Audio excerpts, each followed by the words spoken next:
તળાજા તાલુકાના રાજપરા નંબર 2 ગામે નદીમાં પૂર આવતા અને પૂરના પાણી નાળા ઉપર ફરી વળતા રોડમાં મોટા પ્રમાણમાં ધોવાણ થયેલું હોવાનો વિડીયો સોશિયલ મીડિયા પર વાયરલ થયો છે।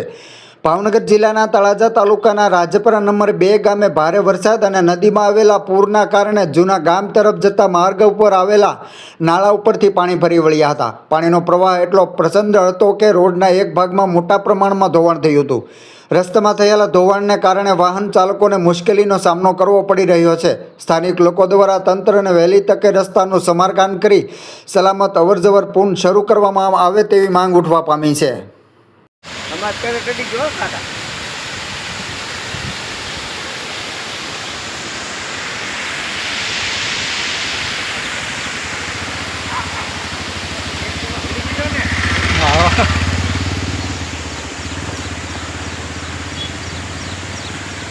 रोड बोलो खोजे नहीं जाऊँ हेमराज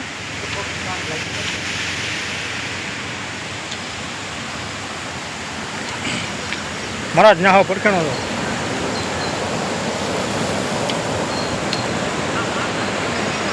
अरे बोलो खोजे नहीं क्यों रोड